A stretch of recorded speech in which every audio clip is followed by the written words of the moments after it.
from Howard Wright, and there goes Sebastian Jones-White right off onto the grass.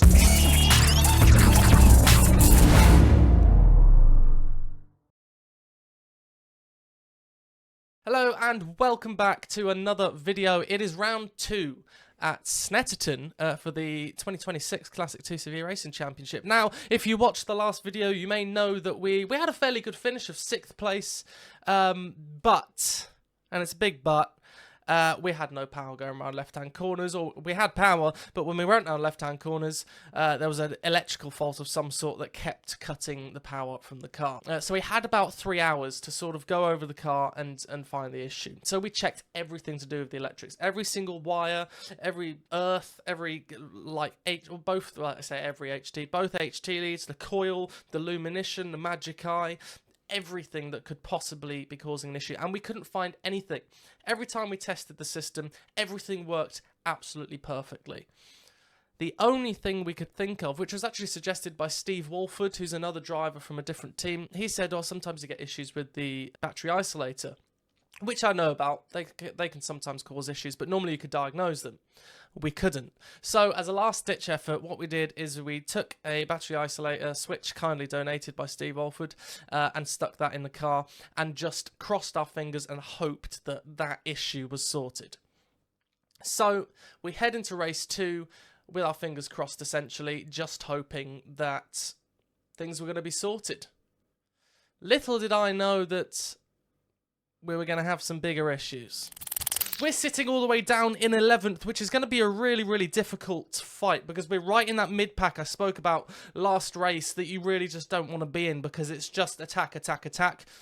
You've got no space to pull away and you've got no space to work with each other to sort of catch onto the front pack. So we head through the warm-up. You can see, actually, if we go back a little bit, you can see here, a little bit of smoke just popping out the back of my car there. Now, I noticed this when I was sat on the grid ready for the green flag lap as Jenny Hall retires on the warm-up lap with an engine fault. But I noticed this smoke coming out, and you can just see it pluming up behind the grid. This was worrying. I didn't know what it was. The engine felt bad, but I just thought I've got to go for it anyway. So as we leave the line, it's head down to go for it. We really need to make up as many positions as we can in this opening stint to try and get out of that mid-pack and get to the front. So you can see me choosing the inside line. I'm very, very set on sticking to that inside line, but I didn't get a great start. My starts are never really particularly good. But we're at the inside of Sam Archer and sitting behind Simon Turner in the 81, just next to the 33 ECAS car of Glenn Oswin. And really hoping to try and get onto the back of these front cars here, as you can see, with Brian Healy going around the outside of Steve Walford, with Howard Wright in front. Howard Wright has done a fantastic job this season so far, and he was really, really quick in a straight line. We'll have a big fight with him later, but you can see I'm just not making any inroads. We've only done 2 corners, but I'm not really making up much places or much position as we go through. So a bit of a flat start from us, but we can see the leaders ahead of us. We just need to get past these next 2 or 3 cars and really assert ourselves in the front pack if we can. As Nick Crispin gets a little bit of a break and Ethan Sparrow decides he's going to pile straight through those guys to try and hitch onto the back of Nick Crispin. Tom Perry struggling a little bit off the start. But you can see we're still in the same place. We haven't been able to make any positions. It's been a bit of a defensive drive. I think I was a little bit cautious, a little bit too cautious through this mid-pack, and I should have been a little bit more aggressive. But there we go. I've made the move past the 33, and I'm right on the back of Simon Turner now, and I'm ready to push. I can see the leaders still. We're within touching distance, and we just need to make some decisions and make some positions straight away. Be assertive. And make the moves. But there we are, following the 81. It's that 92 car, that green car, that we really want to be on the back of because he will work his way through the pack and get to the front. And we know this already at this point in the race. So we want to get up there. So I'm looking to make a move as soon as possible on the 81 car of Simon Turner.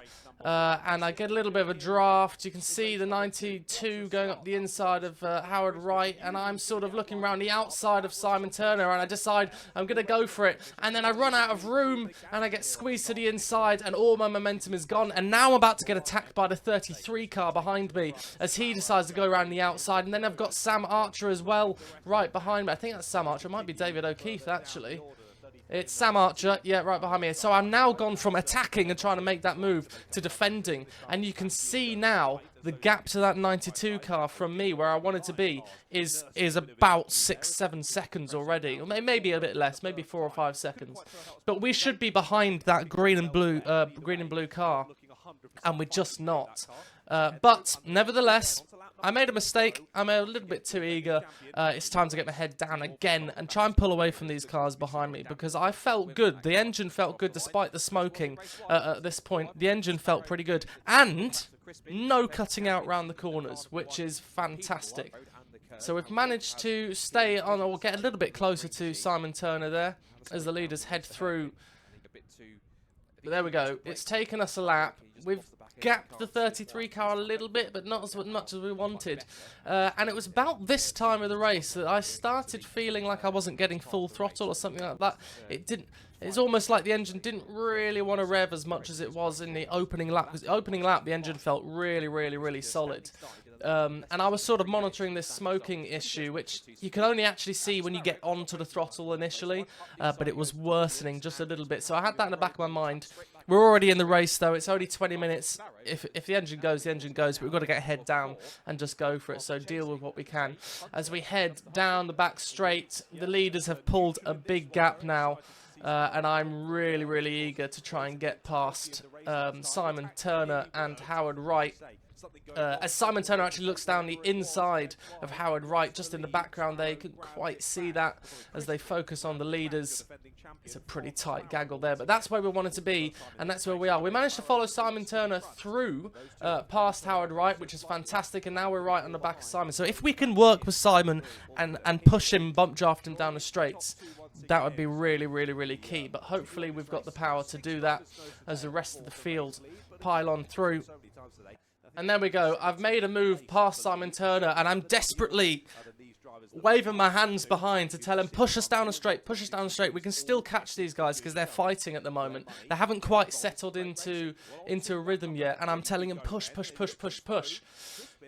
Simon couldn't push. He wasn't quite quick enough. Howard Wright, however, was very fast down the straights and could definitely start pushing. So I ask him to push. I ask him to push hard, and he pops out the inside. Doesn't. Makes a half-assed move. I didn't know what he was doing, and I turned in a little bit late. Got a tiny little bit of a touch, I think, or maybe I just spooked myself, and off I go into the distance as Howard Wright goes down the inside. So that's the danger when a car makes a sort of half-assed move behind you, and this is no insult to Howard Wright at all. He sort of decided he wanted to go for a move and then decided he didn't at the last minute, and I just didn't know when I could turn in or if I was going to hit him or not, and he was just hovering, and I think I just turned in, thought he was there, reacted a little bit, unsettled the car, and that pushed me off. So my own mistake, but it's those half-assed moves that sort of A, lose both drivers time, and B, it can cause a bit of an accident.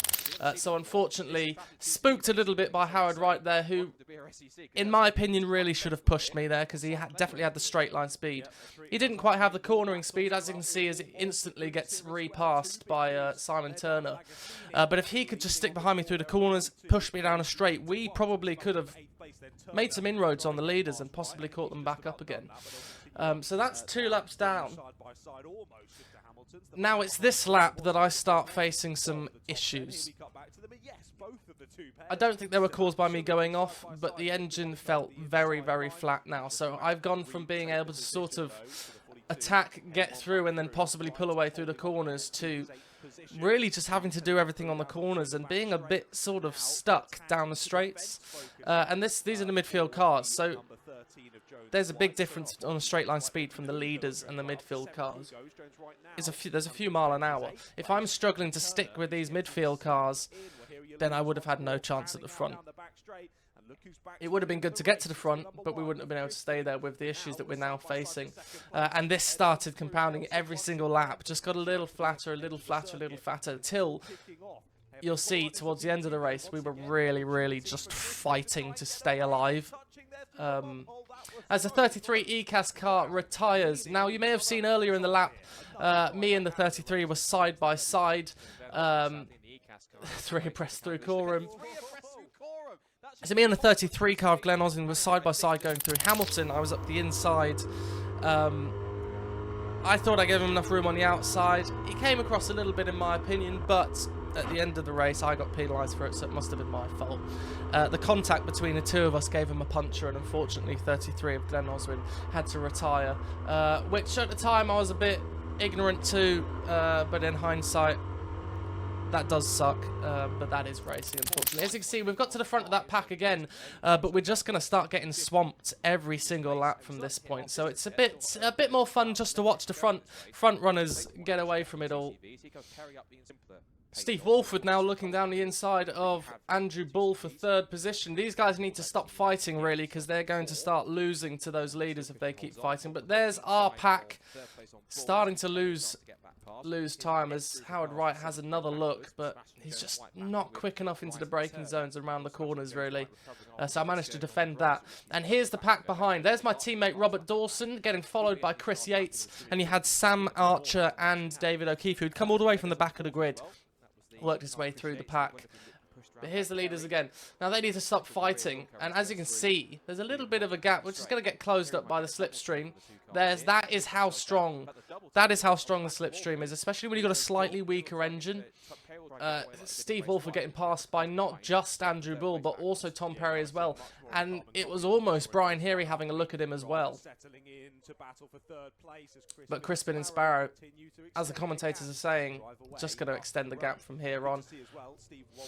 We've managed to stay ahead of Howard Wright for this lap, but there's the pack behind, and they're doing a very good job of not fighting too much and starting to hunt us down, and I think you'll find that they're going to get involved fairly quickly, especially since at this point I went, well, we're not going to catch the leaders, so I'm going to have to drive how the midfield pack drive and just fight for every corner.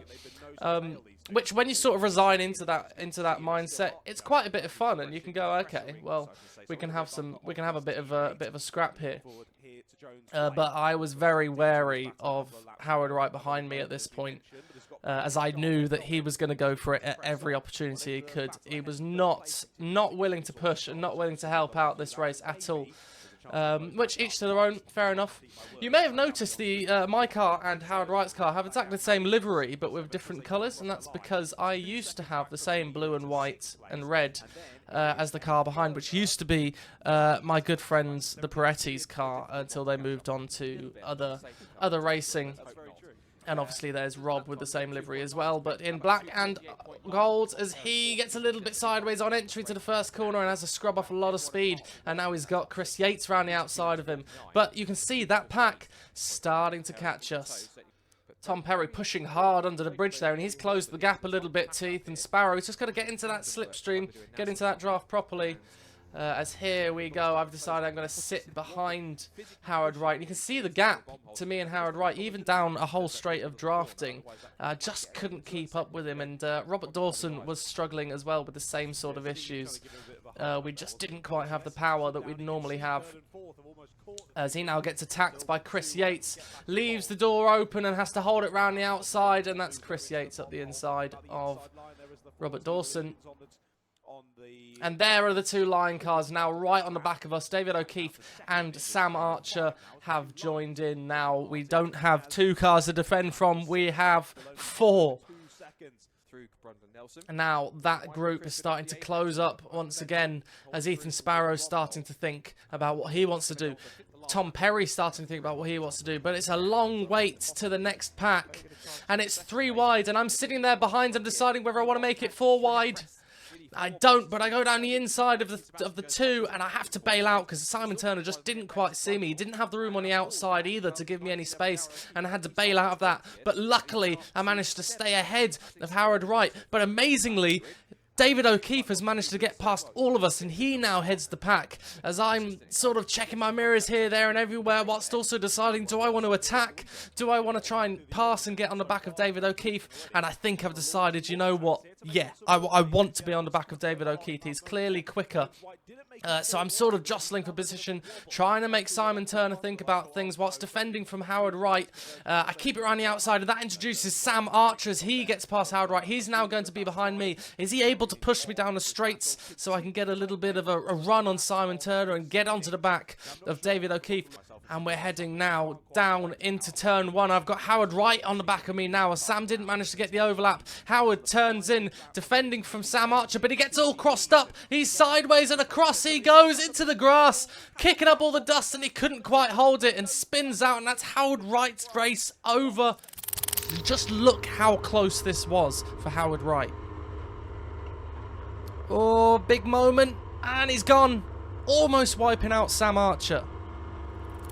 I think a little bit more violent in a spin than I had, so it's probably a bit easier for me to hold my off, but he just wasn't able to, and that promotes Sam Archer up into P10 behind me as I'm now down in 9th. I started 11th, but we're now down in 9th. We really have our eyes on that P7, which realistically is the highest place we're going to get this race. So now that it's the final lap, it's going to be all go. But the problem is you cannot take your eyes off of this lead pack, because this is one of the most fantastic final laps of racing anywhere in the world. Just watch this. Particularly the fact he's got Perry right in his wheel tracks. As here you go, pulls out from the slipstream, does Sparrow.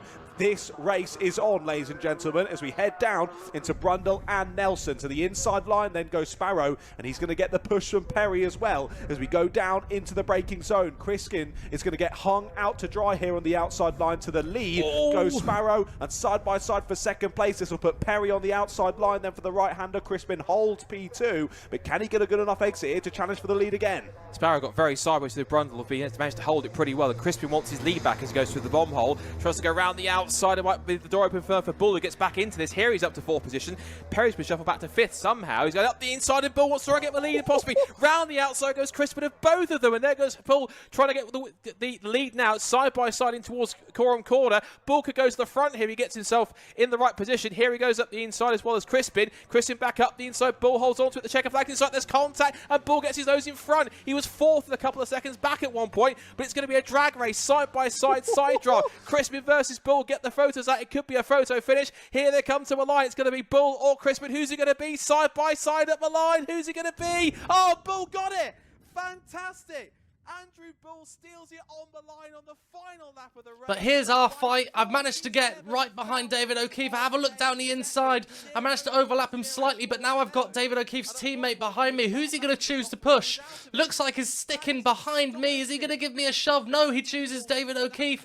Then he whips up right behind me again and gives me a push. And it's a drag race to the line, and I managed to pip him. And Sam Archer managed to get him as well. So we managed to finish P7 with Sam Archer just behind us and David O'Keefe losing those 2 places down the straight. And Chris Yates manages to head the pack of that fight with Robert Dawson just behind us, but they were starting to close in on that final lap. But that was a really difficult race. Unfortunately, however, I got into Parc Ferme, turned the engine off, and when I tried to start it again, it was completely seized. The issue we had is that the fan had actually destroyed itself on the cowling of the engine cowling. The fan had just ripped itself apart, and my engine had essentially partially seized, I think probably towards the end of the first race. And we pulled this apart a week after the race, and it was disgusting. The inside, the rings were absolutely ruined, and that's essentially why we started losing power, because it wasn't sealing properly, and it was causing a whole lot of damage. So unfortunately, partially seized engine. We managed to get 7th. It's a P6 and a P7 for the opening 2 rounds of the season, which isn't fantastic. I don't think I finished lower than 5th in the sprints last year. And unfortunately, this time, it just wasn't to be. It just wasn't to be. We did everything we could to try and push to the end. And we managed to make it to the end with fairly respectable finishes. But that has been race 2 at Snetterton. I hope you enjoyed it, and a fantastic final lap from the leaders. One of the best laps I think I've ever seen. And if you want to go and watch that final lap, head over to the BRSCC channel, where you can see the full race unedited, without me rambling on top of it, to watch exactly what happened at the lead there, because I have cut out quite a bit of that, because this is my channel and I get to do what I want. Mallory next up. we have cameras, so it'll be back to a different style of editing, different style of video. You'll be able to see all the action from onboard and all the external cameras and a little bit of offboard stuff, hopefully, as well. If you have enjoyed this video, please hit that subscribe button and hit the like button. Leave a comment if you've enjoyed or have something to say about the race. If you want to see more 2CV action, head over to the BRSCC channel. You can see the full 2 races at Snetterton uncut and just enjoy the racing yourself. If you want to know more information about the 2CV Racing Club, head over to 2cvracing.org. I'll leave a link in the description so you can find out more about this fantastically underrated series of UK motorsport. But for now, it's been fantastic, and I hope you stick around for some more videos. But until then, we'll see you at the next one. Thanks for watching, and don't stop pushing.